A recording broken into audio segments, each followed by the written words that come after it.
اور رب four front پہ آ جائے، دنیا بیک گراؤنڈ میں نظر آتی ہے اور رب آگے نظر آتا ہو، واضح نظر آتا ہو، تو یہ حقیقی یقین نہیں ہوتا ہے، جس میں آپ رب کو اور طرح سے پہچان لیتے ہیں۔ اور پھر جب دنیا پس منظر سے بھی غائب ہو جائے، اللہ ہی اللہ نظر آ رہا ہو، تو پھر یہ آئینہ یقین ہوتا ہے۔ تو یہ وہ سٹیجز ہیں جن سے میں گزرا، کہ ایک وقت آیا کہ مجھے احساس ہوا کہ اس دنیا میں اللہ کو دیکھا جا سکتا ہے، اللہ ہر چیز میں نظر آ رہا ہے۔ میں وحدت الوجود کا قائل نہیں ہوں، یہ اس حد تناظر میں بات نہیں کر رہا، لیکن وحدت الشہود کا قائل ہوں کہ اللہ ہر چیز میں نظر آ رہا ہے، آپ کو ہر چیز شہادت دیتی نظر آ رہی ہے اللہ کی۔ تو ایک وہ مقام ہوتا ہے کہ آپ کو خدا نظر آنے لگ جاتا ہے۔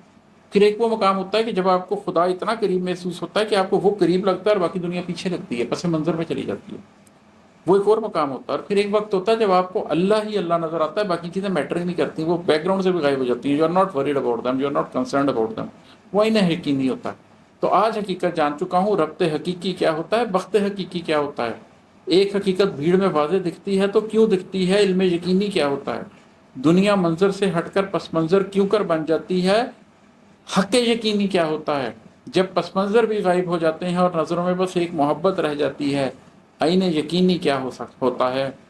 آج یقیناً کہہ سکتا ہوں، آج یہ دعویٰ کر سکتا ہوں، آج یقیناً کہہ سکتا ہوں، آج یہ دعویٰ کر سکتا ہوں، چہرے قصے لوگ محبت رشتے ناطے خواہش راحت دنیا داری عزت ذلت دل کی حالت سوچ کی وحشت، سب کچھ ایک فسانہ ہی ہے، ایک حیات الہی تو ہے۔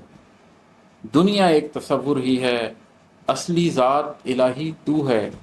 زیست میں ایک تغیر ہی ہے، ایک ثبات الہی تو ہے۔ اشہد ان لا الہ الا اللہ وحدہ لا شریک لہ واشہد ان محمد عبدہ ورسولہ۔ آج کے لیے اتنا ہی، بہت شکریہ، السلام علیکم۔